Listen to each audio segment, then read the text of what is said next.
Hi friends, 69,000 शिक्षक भर्ती में फिर से आपका स्वागत है। और अभिमान एकेडमी के माध्यम से सटीक और विश्वसनीय चीज़ों के साथ सरकार का मानवीय त्रुटि के आधार पर जो अभ्यर्थी रुके हुए हैं उनको नौकरी देने का जो प्लान है उसके ऊपर कुछ अभ्यर्थी कमेंट कर रहे थे। मैं उनको बता दूं कि सरकार ने ऐसे व्यक्ति या ऐसा कोई भी अभ्यर्थी जिसका जो गुणांक है उसमें कोई प्रॉब्लम ना हो, मतलब नाम में कहीं मिस्टेक हो गई, उस बच्चे का गुणांक अच्छा है और वह है नौकरी में अंदर है, लिस्ट में अंदर आ जाएगा उस आधार पर, लेकिन कहीं माता का नाम, पिता का नाम, ऐसे अभ्यर्थियों को काउंसलिंग के समय बाहर निकाल दिया गया था।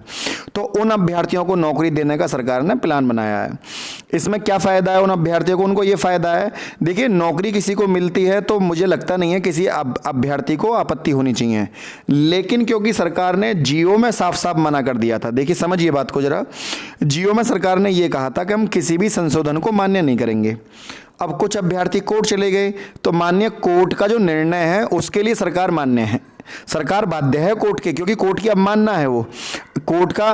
अब इसी आधार पर, क्योंकि वो अभ्यर्थी जो कोर्ट गए उन्होंने ये कहा कि जब हमारे इतने अंक हैं तो केवल हमारा नाम गलत होने से हम नौकरी में अपात्र कैसे हो जाते हैं। इसी आधार पर अब कुछ अभ्यर्थी कमेंट कर रहे थे, सर कि 22,000 सीटें आप कैसे जुड़वाएंगे कोर्ट के माध्यम से? कोर्ट को तो अधिकार नहीं है। मेरे भाई, अगर कोर्ट को अधिकार ना होता, जो संशोधन वाले हैं, सरकार ने साफ साफ मना कर दिया था कि जियो में हमने कहा, पहले ही कह दिया हम मान्य नहीं करेंगे संशोधन को, वो भी कोर्ट से ही जीत कर आए। कोर्ट ने ये कहा कि जो संशोधन है वो मान्य है, लेकिन ऐसा संशोधन जो मेरिट, सरकार की जो मेरिट है उसको प्रभावित ना करती हो। अब उसी आधार पर ये बच्चे इन हो गए। इसी आधार पर आगे भी इसी तरीके से सेम 22,000 सीटों को जो भरने का प्लान है वो यही प्लान है, क्योंकि कोर्ट का कोई भी निर्णय हो उसको सरकार मानने के लिए बाध्य है। ऐसा नहीं कह सकती सरकार कि हम इस कानून को नहीं मानेंगे, या ये जो आदेश आया है, कोर्ट का जो आदेश है इसको हम नहीं मानेंगे। समझिए इस बात को। क्यों? क्योंकि सरकार को 2 कॉन्सिक्यूटिव वैकेंसीज में पद भरने थे, 1,37,000 पद भरने थे। अब मान लीजिए वो सरकार ने 2 भर्तियां निकाली, दोनों में से पद बच गए, तो सरकार जिस तरह से एसटी की सीटें एससी में जोड़ रही है 1133, उसी तरीके से, क्योंकि उनको जोड़ेगी सरकार, और यदि नहीं भी जोड़ती है तो उन सीटों को भी जुड़वाने, क्योंकि वो तो हमने अपनी हम कल या परसों में हमारी फाइलिंग हो जाएगी, डायरी में मिल जाएगा, और ईश्वर ने चाहा तो सबसे पहली तारीख 22,000 सीटों को लेकर अपनी ही लगेगी, अपने वाले केस की। ठीक है ना?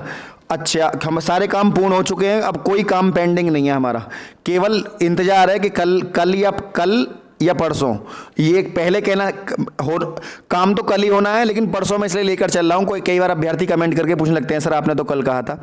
अच्छा, अब समझिए कि जिस तरह से 22,000 सीटों को जोड़ने का प्लान है वो कोर्ट के माध्यम जुड़ेगी, क्योंकि सरकार क्या चाहती है? देखो, कोई भी सरकार हो वो ये चाहती है कि इलेक्शन से पहले एक बड़ी भर्ती की जाए। तो सरकार का क्या प्लान है कि इन पदों को अगली भर्ती में जोड़कर, मान लीजिए 52,000 पद थे, उसमें 22,000 और जोड़ दिए, तो लगभग 72, 74, 75,000 पर सरकार नई भर्ती निकालना चाह रही है। ठीक है ना? इसी तरह सरकार ने संजय शर्मा का जो केस था टीजीटी पीजीटी में, 34,000 तदर्थ शिक्षक थे, सरकार ने सरकार ने तदर्थ शिक्षकों को तो मौका दिया, लेकिन टीजीटी पीजीटी में केवल 15,000 सीटों पर विज्ञापन निकाला। भाई, जब आप तदर्थ शिक्षकों को वेटेज दे रहे हैं तो उसमें एक सामान्य अभ्यर्थी जो टीजीटी पीजीटी का फॉर्म भर रहा है उसकी क्या गलती है? और जब आप उनको मौका दे रहे हैं तो उनके जो पद खाली हुए हैं 34,000, उन्हें भी तो जोड़िए। तदर्थ शिक्षकों के संजय शर्मा, क्योंकि ये भर्ती जो निकली है वो संजय शर्मा के आधार, जो केस था उसके आधार पर निकली, उसमें लिखा हुआ है, आप जियो को पढ़ के देख लीजिए। तो सरकार को वैकेंसी जोड़नी चाहिए थी, पर सरकार ने वो वैकेंसी जोड़ी नहीं, सरकार ने 15,000 पर निकाली भर्ती, जबकि तदर्थ शिक्षकों के पद खाली हैं 34,000। तो 34,000 प्लस जो एक आम बच्चे के लिए पद खाली थे वो सरकार को क्योंकि जब आपने 34,000 बच्चों को वेटेज दिया और वैकेंसीज निकाली आपने 15,000, तो एक सामान्य बच्चा जो फॉर्म भर रहा है, जो कि तदर्थ शिक्षक नहीं है, आपने उसके भी फीस जमा कराई, तो वो बच्चा कहाँ जाएगा? पेपर में तो वो भी बैठेगा ना, उनको आपने 25 से 35 नंबर का वेटेज दे दिया, तो आप समझिए। अच्छा, इसी तरीके से जो कॉन्जिक्यूटिव 2 वैकेंसीज थी, सरकार ने वैकेंसीज को फिल नहीं किया। सरकार ने फिल नहीं किया तो सरकार को यह अधिकार नहीं है कि सरकार उन्हें बचा के आगे ले जाए, क्योंकि वो भी कोर्ट का ही आदेश था कि इन्हें 2 भर्ती में भरा जाए। तो सरकार को यह अधिकार नहीं है कि सरकार उन वैकेंसीज को बचा के ले जाए। अच्छा, कुछ जो है अभ्यर्थी जिनका या तो एकेडमिक अच्छा है या कोई और कारण है, या उन्हें घर में से कोई और बच्चा उनका फॉर्म भरेगा आने वाले समय में, तो कमेंट करते हैं कि सर ये पद नहीं जोड़ सकते जब किसी ने एग्जाम क्वालिफाई नहीं करा। भाई पिछली भर्ती में एग्जाम क्वालिफाई नहीं करा, इस बार 1,40,60 बच्चे हैं, ठीक है ना। तो इतने बच्चों ने क्वालिफाई किया है, नौकरी मिली है 68,000 को, तो आप समझिए। और बाकी जो बच्चे हैं वो कहाँ जाएंगे? तो इनको भी तो नौकरी मिलनी है। तो ये जो बाकी बच्चे हैं, इनमें से जो खाली पद पड़े हैं आप इनको भरिए। और दूसरा, 2 साल तक आप क्यों लड़ रहे थे कि हमें 60% पर क्वालिफाई और योग्य बच्चे चाहिए? या तो आप ये कह दीजिए कि 60% पर पास होने वाला भी योग्य नहीं है। जिन बच्चों का दूसरा, राजस्थान में फॉर्म निकले हैं वहां पर एकेडमिक बस 10% जुड़ रहा है, 90% सुपर टेट का नंबर है ना। राजस्थान रीट की परीक्षा जो निकली है उसमें 10% एकेडमिक है और बाकी 90% जो है वो आपका पेपर है। लेकिन हमारे यहाँ उत्तर प्रदेश में 40% तो एकेडमिक है और 90%। तो इससे बीटीसी वाले बच्चों को फायदा हुआ।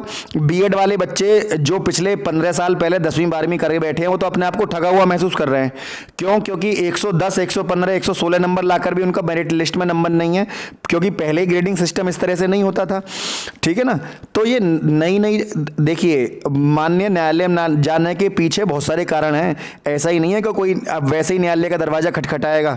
जब कोई आदमी अपने आप को ठगा हुआ महसूस करता है तो उसको लगता है कि ये चीज़ें होनी चाहिए थी।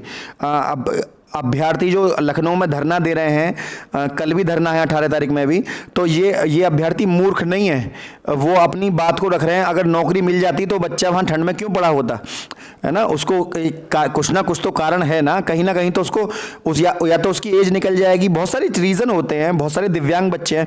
अच्छा, कुछ बच्चे कमेंट कर रहे थे सर आपने कुछ बच्चों को फ्री में याची बनाया। मेरे भाई, जो बच्चे दिव्यांग हैं या निर्धन परिवार से हैं, मैं उनको पर्सनली जानता हूँ ऐसे बच्चों को, तो उनको मैंने बना लिया। तो प्रॉब्लम क्या है? आपको तो प्रॉब्लम नहीं होनी चाहिए, ठीक है। मैंने बनाया है उनको और वो हमारी टीम से भी जुड़े हुए लोग हैं। तो आप इस तरह के कमेंट मत किया करिए, ठीक है ना।